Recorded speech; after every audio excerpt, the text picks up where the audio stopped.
So, hi everybody.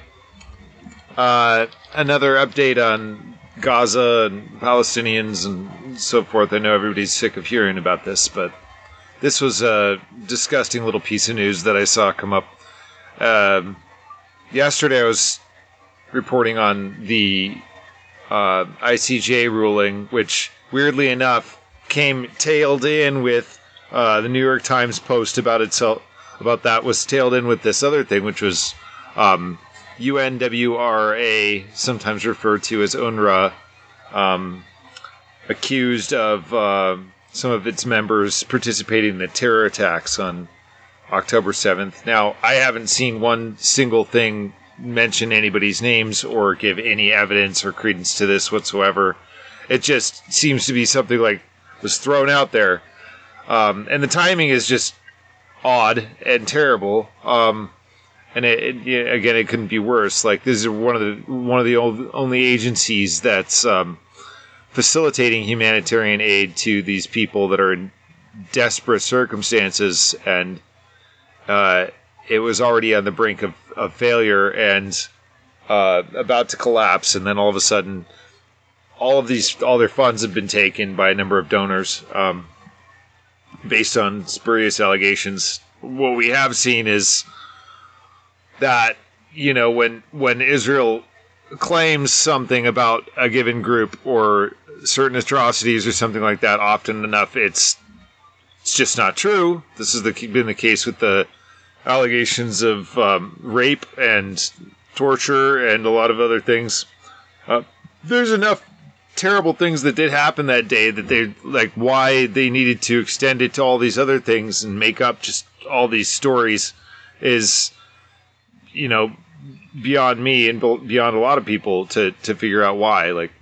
But anyway, it's not enough that it's not enough that they're already having such a bad time finding food that one of the only groups that's actually helping as effectively as they can is attacked like this. And whether or not it's true, the action of a very small number of people that are associated with this group that's been working in the area for decades, since basically the beginning. So this is about UNRWA and these are allegations, but apparently Britain, Germany, Italy, the Netherlands, Switzerland, and Finland on Saturday joined the U.S., Austria, and Canada in pausing funding to the aid agency. And this is hilarious because the ICJ just, commanded that humanitarian aid be maintained, in fact, expanded in order to preserve the population and, avoid genocide. It hasn't been established that genocide is occurring, but that is plausible, and anything that potentially could lead to genocide needs to be stopped, and all efforts maintained to keep that from happening. So it's just awful timing, and it's just like another stab in the open belly toward the Palestinian people. It's just, thus far, it seems to be allegations, accused it of ties to Islamist militants in Gaza. Now, this would be on its own, oh my God, who are these people? What's going on here? Except, these guys aren't just new players to the scene.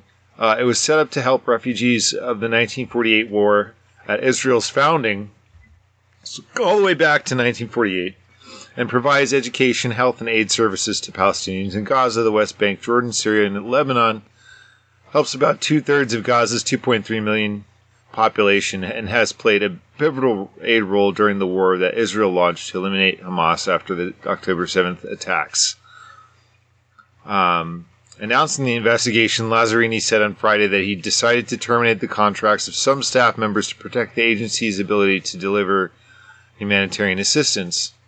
So this is like an internal investigation, and they're being punished by the global community for investigating their own internal stuff. But any anybody catches any wind of anything like this, and of course it's, call for, so, yeah. The double standard is obvious. Israel can basically kill tens of thousands of people, over 30,000 people, and face barely any consequences. In fact, when they face even just a little bit of a consequence, then it seems like the powers that be are working together to punish the other people and work to make more of their stuff leave. Take away even more of their resources, the few resources that they have. And these people are like getting flour. That's about it. Like, there's tents that were sent in, right? And the tents had to go back because tent poles could potentially be used as a weapon, right? That's the ridiculous level we're at. So, it's entirely up to the conditions are being set by the abuser. It's very much like an abusive husband-wife relationship or something like that. It's pretty messed up. Now I keep saying that, but I'm out of adjectives. I could say a string of expletives, but it's probably not going to go well with the algorithm. I'm already probably going to get hit by the algorithm, but for just mentioning this stuff. I figured, like, since it's been officially established that there's a there, that it's okay to talk about this stuff. Like, hey, we can talk about this now, right? Maybe not so. We'll see. It really still seems like the censors are on, and people are being punished, at least socially, for bringing this up. So, yeah, these countries pulled their support, which is kind of like, taking the last piece of bread from a starving man. So the interesting thing is that it goes way back, and the reason why, and so Israel has had it in for this particular agency for quite a long time, because it's seen that since it's been there from the beginning, these folks deal with refugees. This is a refugee association of helping people that have been displaced. And since nobody in Gaza has really ever been properly settled, and Gaza is basically a giant refugee population of people that were displaced from their homes in the Greater Israel, now Greater Israel, formerly Levant and Palestine, and forced to leave. And they are now living in substandard conditions. As refugee workers, they realize their work will never really succeed. They can only ever be a triage support or kind of a band-aid for the situation, and ultimately they're gonna look for a permanent solution. So part of their conversation is, well, to really solve this, we need to find a way to get these people back home and restore them to their proper locations. However, that's seen as an attack. Israel's like, what are you talking dirty? You're questioning our sovereignty, or our right, our divine right to have this space. Our divine right to be doing this colonial project that involves displacing, murdering, millions of people, displacing hundreds of thousands, murdering millions, and displacing. Yeah, it's late, but they employ a ton of people to help these Palestinians over the years, and it's seen by a lot of folks in the hardliners in Israel as like, oh, you guys are promoting Islamic terrorism because you're towing the line with Hamas and what Hamas wants you to do and what Hamas says, right? Because you all sound like Hamas. It turns out if you say things like, you shouldn't be doing colonial, genocidal, ethnocentric ethno-states, and this whole thing that involves people being forced off their native land, you're accused of sounding like Hamas, because basically what they say. So makes you wonder about that. Many Palestinians want the refugees to return to their former homes in what is now Israel. Israel fears such a migration would undermine Israel's Jewish character, which is enshrined in their constitution. This is so ultimately the solution. What we're talking about is, I don't think we're looking at a two-state anymore. We're looking at Israel can be safe for Jews, but it can't.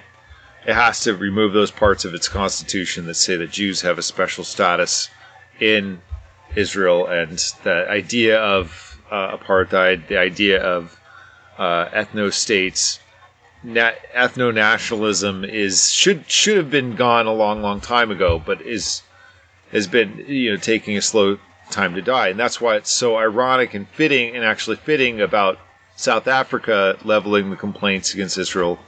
It's well known that I think Israel was trying to support South Africa's ethno-state, their apartheid, for some time, all the way up until it was too late, and they had to switch. But Israel was one of the last holdouts supporting and doing business with that system before the switch. As they basically were afraid, after South Africa goes, then Israel's the last ones, right? And I think before that it was the U.S. It was the U.S. that ended apartheid regime. Its apartheid regime in the form of segregation, and that whole separate but equal thing that turned out to be a farce, and we don't have that anymore. And so these are cultural remnants that need to be blotted out off the face of the earth. Not the people, but the idea that any given group of people is inherently superior or has rights above and beyond others, especially if they're not native to the land. Maybe thousands of years ago, but if you look at the genetic makeup, actually the Palestinians have more in common genetically with historically Semitic or Hebrew speaking peoples over the generations. So it's just all very ironic, and it's actually another example of a white ethnocentric religious nation state that really shouldn't exist in our current age. So this is it's an attack toward these folks that are one of the only groups that have been doing anything good for the Palestinians over the decades, almost a century of occupation and destruction of the Palestinian lifestyle and existence, and this huge concentration camp they've been living in, basically an open-air prison, as some people have described it. Any chance that, so there's this repeat history, and any chance they'll get, they'll bring this up. And it just so happens it's brought up like the day of or after the ICJ ruling. Coincidence? I think not. But anyway, you let me know what you think. I'm sure you'll put your thoughts down in the comments. And hey, appreciate you. Thanks for sticking by. If you like the vibe, like and subscribe. Have a good one. Bye.